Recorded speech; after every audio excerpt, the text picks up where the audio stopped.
Welcome to Board Game Binge, the place where we bring you bite-sized, bingeable board game content from across the industry.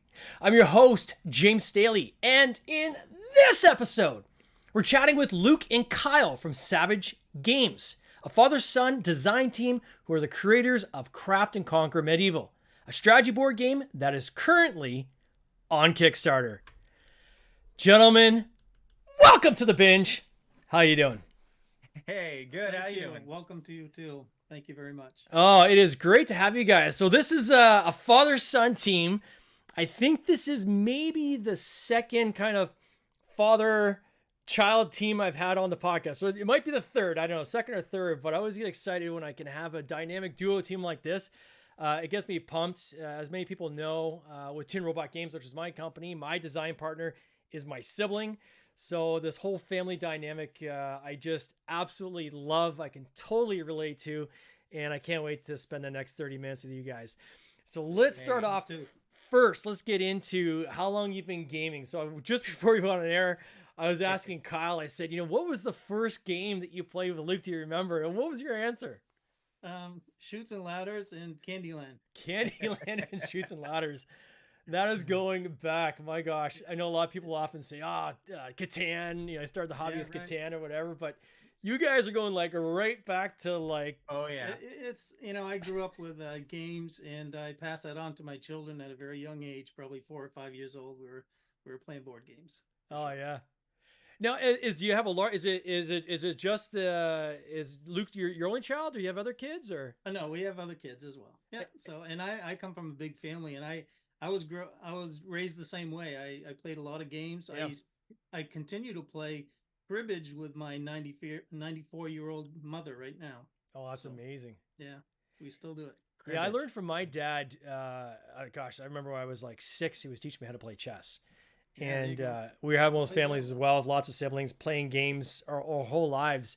And my dad, now he's getting up in the years, will still go over and I'll visit him and we'll play. It's usually like sequence, or I recently taught him how to play Can't Stop.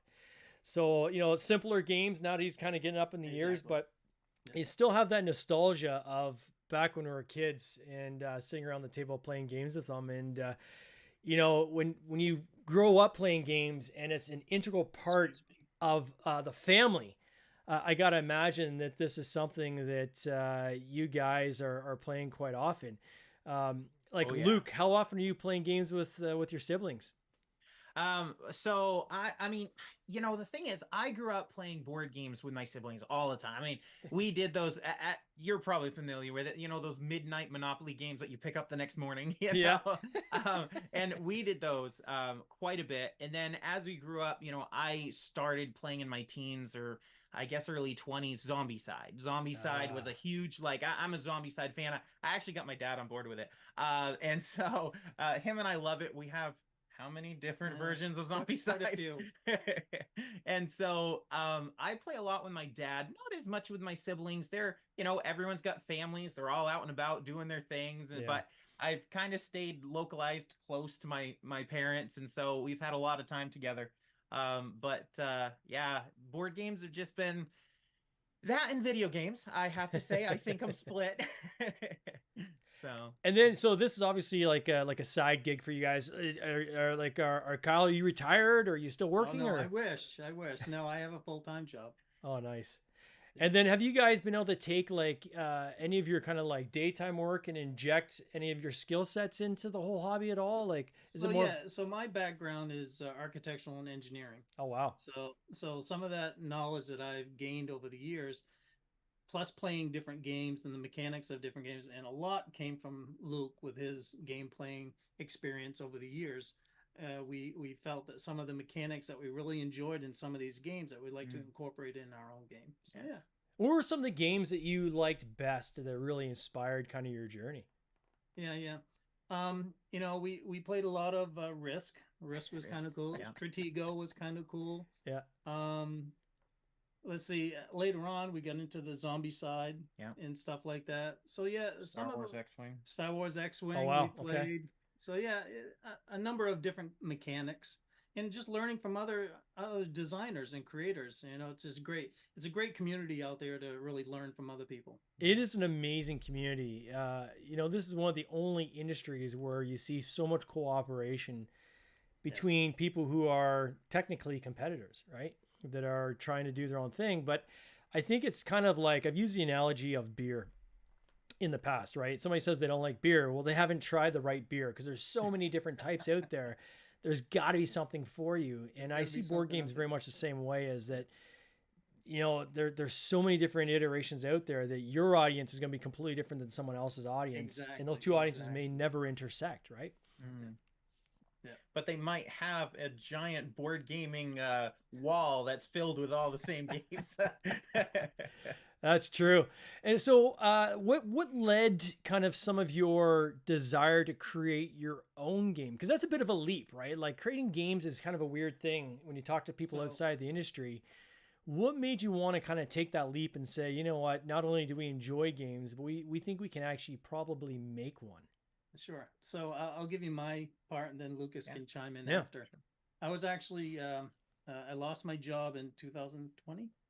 I think it was 19 or 20, and I was out of work. And during that time, you have a lot of time just sit around and think about what's going on.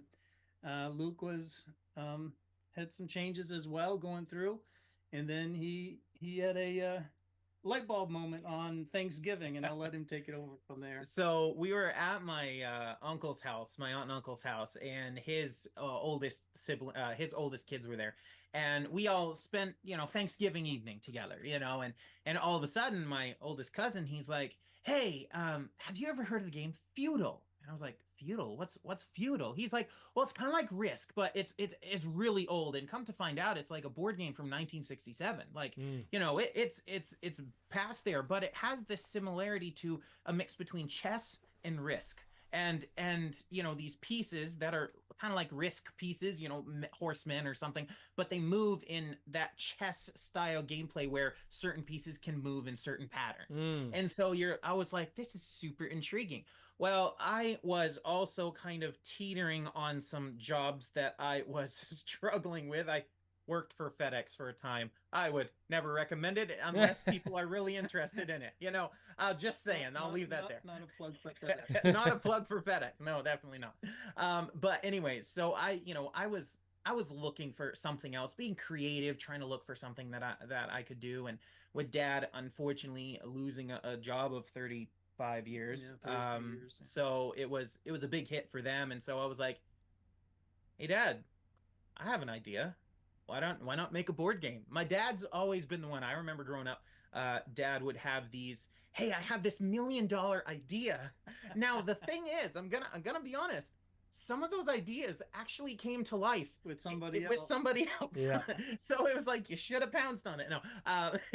And so I was like, "Hey, you interested in a board game? You interested in making something?" And there was this thought process back and forth. And of course, it's around Christmas time. So what do you do around Christmas? Y'all are getting together. Y'all just kind of spending time with each other most of the December season. It's at least for us, that's what it was. And so we were like, why not? Yeah. Why not? Let's try something. And so we started with sketches and paper cutouts. Yes. Oh, I should have brought those up on camera. Did you harvest pieces from like other games and things like that too, or?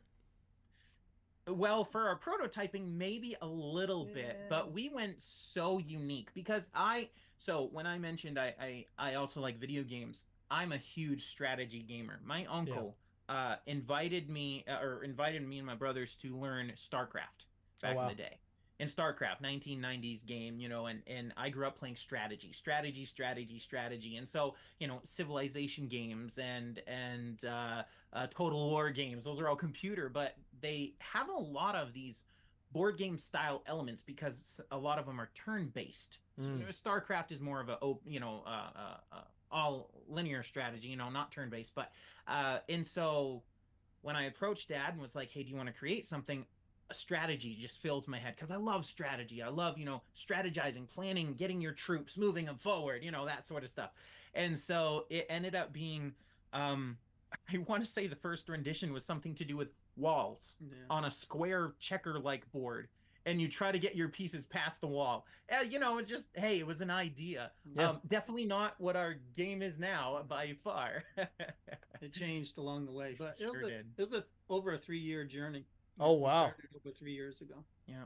And how many changes did it go through? Like, how many iterations? And was there ever a time when you just kind of almost ripped it up and said we're starting from scratch? Or Yeah, so right in the beginning, like he mentioned, that wall idea, we scrapped that idea right off. But some of the basics of the hexagon movements and stuff like that, we kind of kept that idea there, but we expanded it into a bigger hexagon tile. But we never really scrapped it. We just kind of kept. It did go through major revisions. Yes. At one point, if you're familiar with the D&D world, there's a lot of defense and attack and health power and all of these things. And I've played D&D before. I never had the lack of life in order to play it the way I think I'd like to play it. D&D takes a lot of work and it takes a lot of thought process.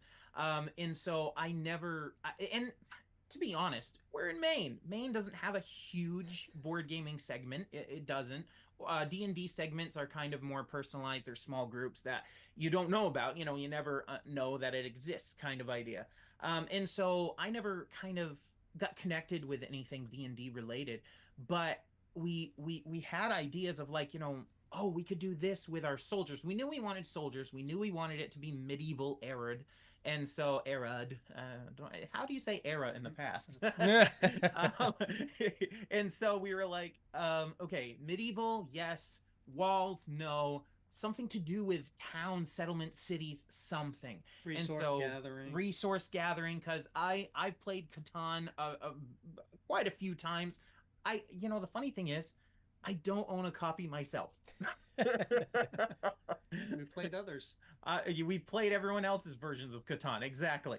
And so we kind of just started from there. And with my RTS experience on the computer, real-time strategy, I loved the idea of gather resources, use it to create things, and then those things go out and do something, attack or whatever. And so it just our game just kind of developed from there. Yeah, a lot of play testing, tons of play testing. My older brother actually was one of our play testers with us, and we spent I think it was like hours. Every week we'd get together and play test it. And the play testing, more of a really long conversation with some elements on a table. It would be like, let's play an hour game with 6 hours of conversation in between.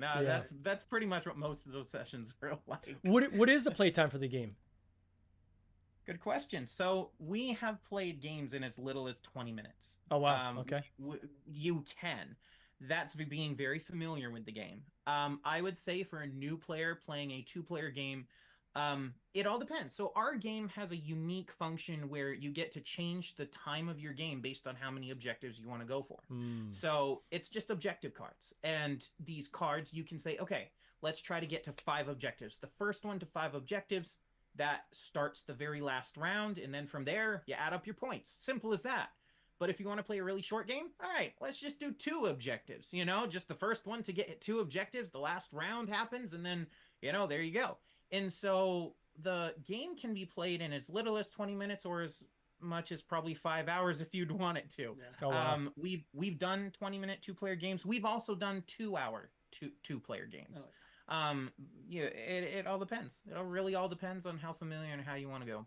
So I'm showing it on the screen for people that are watching on the replay or even live. First of all, let me just congratulate you guys. I'm gonna put this in Canadian dollars because it's the only way I can see it. But you're already at like $74,000, which is huge, on a goal of $11,500. So significantly overshot your target. So that's amazing, especially for your first game. So congrats on that. Thanks. I see you guys funded in 40 minutes, which is amazing. I know you use Launch Boom. We'll talk about Launch Boom in a little bit. But just I want to kind of hang on this kind of table shot you got here, which looks just super cool, where you have these these tiles with all these little almost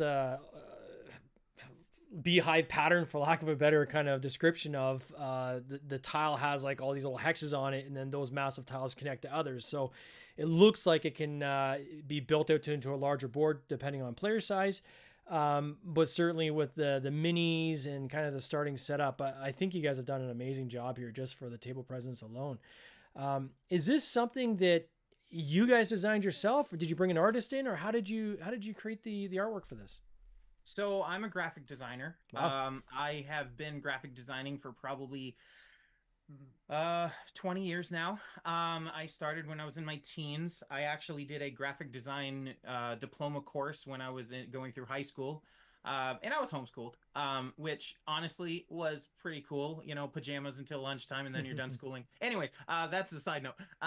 And so I grew up starting with Corel Draw. I don't know if anyone who's watching is familiar with the Corel Draw photo suite, but it's pretty much a predecessor to everyone then switching over to Adobe products.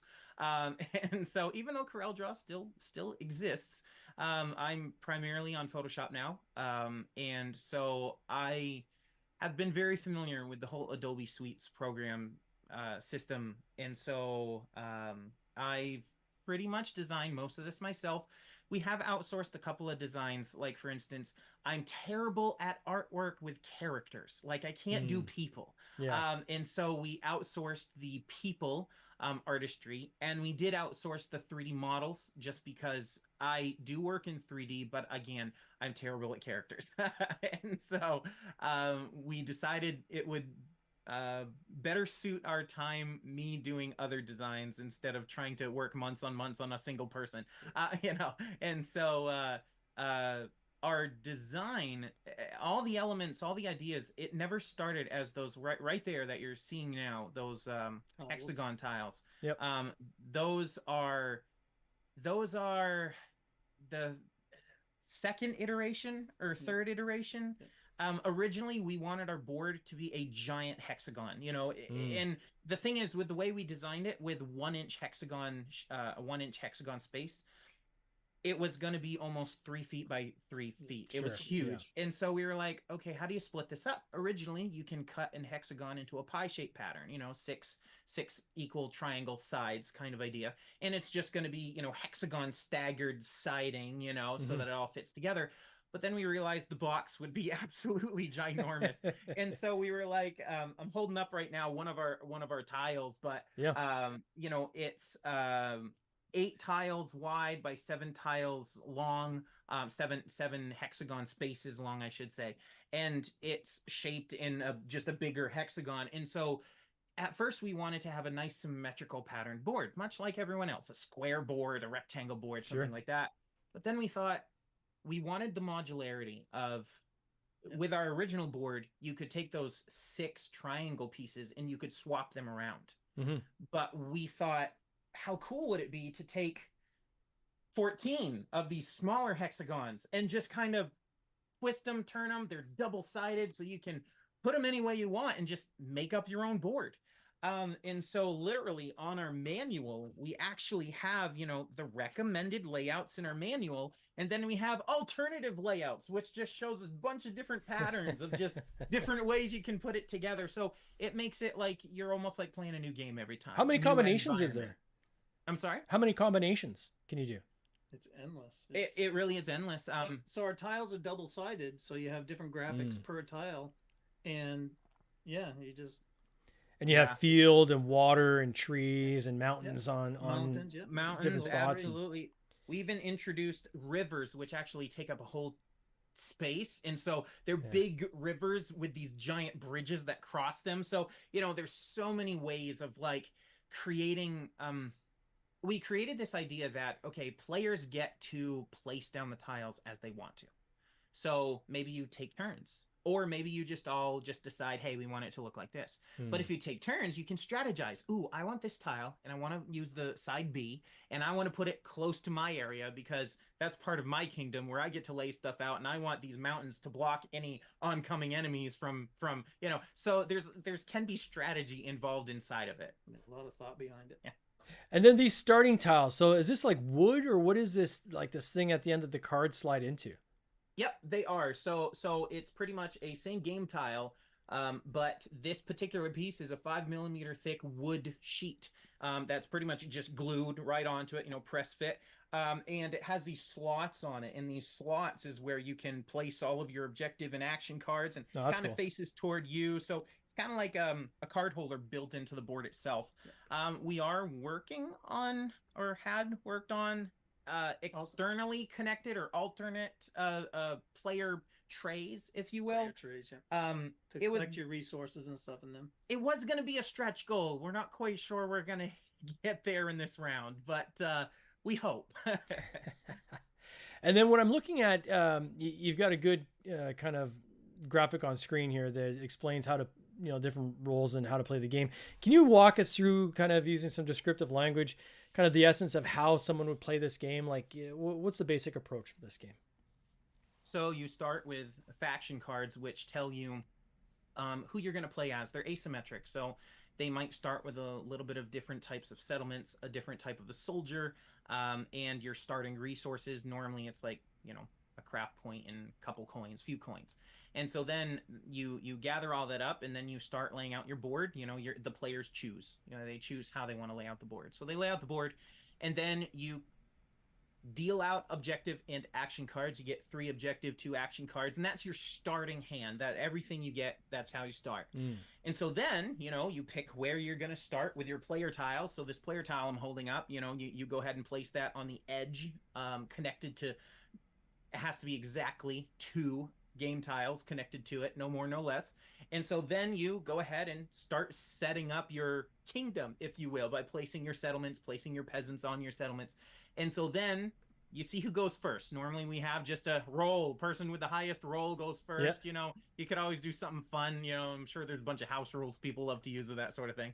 And so then you start, and the first thing you do is you remove your peasants from your settlements and gather the resources that those peasants have collected. And so then you use those resources to craft anything you want, whether it's crafting a new settlement, crafting a soldier to deploy them into battle, or upgrading a soldier so that they're more powerful for attacks. And you can also use those resources to trade for other resources. We don't have any trading mechanics between players, but you get to trade it into some people say the bank, some people say the stockpile, that area where all the other resources you haven't grabbed yet are. And then you figure out what you want to do. There's no set limit to what you can do, other than soldiers can only move once, they can only attack once, you can only purchase until you're out of resources to purchase with, and then you end your turn by placing your peasants back on your settlements, and then it's the next player's turn, and it just keeps on going round and round. And as you go through your turns, if you've completed what the objective is asking for, like it might say defeated a knight, so I defeated a knight on that turn, so I can claim that objective. So I'd lay it down face up from my hand, and I say, hey, I just claimed an objective, and that is worth, I think, 4 points, and so there's 4 objective points. I'm ahead of you, like that sort of idea. And then you just keep going until you get to the highest number of objectives that you've decided on. Then the game goes into the final round and ends. Add up your points, and the winner takes all. And there's combat as well, right? So I see there's combat dice and defense dice. So is your kingdom, is it as you kind of butt up against another kingdom, you go to war, or can you just proactively go and attack someone else's kingdom? Or you can proactively go wherever you want to go. So really the game is focused on what those objectives lead you to do. So if the objective says craft a settlement, craft a warrior, and upgrade to a knight, then you're not actually needing to engage in combat. You're actually needing to defend your kingdom from anyone that's going to come in, so that you can do those things. But others might say, go defeat 2 archers in 1 turn. That means you've got to get out there and you've got to find 2 archers to defeat. There might not be any archers yet, so you have to wait. Or at the beginning of your turn, you get to draw new cards every turn. So you get to change up your strategy depending on what you want to do. So it's very much a different game every single time you play. Added to that is the action cards. And the action cards allow you to customize your gameplay to what action. I mean, you can lay down a card that makes your opponent sick for the next turn, and they can't do anything on the next turn, so it debilitates them. Or you get, there's just tons of different types of actions that you can take place, which just makes the game so much more enjoyable. Oh yes. Now you used Launch Boom, I noticed, for this, Mm-hmm. and can you talk a little bit about that for those who haven't used Launch Boom or don't know what Launch Boom is? Sure. LaunchBoom is like a consulting service, if you will, Mm. that they kind of help you from start to finish. They help Yes. you figure out how to address your pre-campaign. So your pre-campaign is normally um, trying to figure out who's interested in your product, right? And normally you do that by a mailing list, but LaunchBoom has a special formula that utilizes this VIP style where it helps you to figure out who's interested in a big way. Normally it's by, hey, give us $1, you get something free because of that dollar, but then we can register that metric and say, okay, we have this many people that are willing to pre-back the campaign. So it helps us understand, oh, okay, so we have, let's say 500 people who have, backed us with that $1. That tells us that 500 people are way more interested than just the generic mailing list of 10,000 people or however many you have. Yeah. We currently, so 1/5 of our mailing list became VIPs, and the average on the conversion rate is in between 20 and 40% of those VIPs become actual backers. Wow. Whereas a normal mailing list, only about 3% become backers. So 3 to 10 depending on, right, if you're not using a other programs such as BackerKit alongside that. And so LaunchBoom helps with that strategy. They help you figure out how to conduct that strategy. They help you with your ads campaign. They brainstorm with you. You get to join in on calls where you're talking with other entrepreneurs who are doing the same exact thing, and you get to learn from their strategies as well, and you get to collaborate and work together and figure out, okay, what's working, what's not working. Hey guys, meta isn't working today, what's going on, is anyone having issues? And everyone will pipe in on their, hey, yeah, I found out this trick or that trick. So it's almost like you get connected to a community of other people who are doing the same thing, and that's been a huge benefit for it. Well, it certainly is shown in your results so far, and I mean, you guys still have a ways to go, but man, I can't imagine where this is going to end. If you're already at 74,000 and you still got like 22 days to go, I'm sure you guys will be very happy with where you end up. Absolutely. We're anticipating it. Yes. Have you put any thought behind kind of what comes out? This is your first game. It's been your passion project yes. for the past couple of years. But what's next for you guys? Yeah, if you go back to our Kickstarter page and you scroll down, you'll see something, a little thing there that says under why back us. Yeah. Why back us, and it says the Aquatica.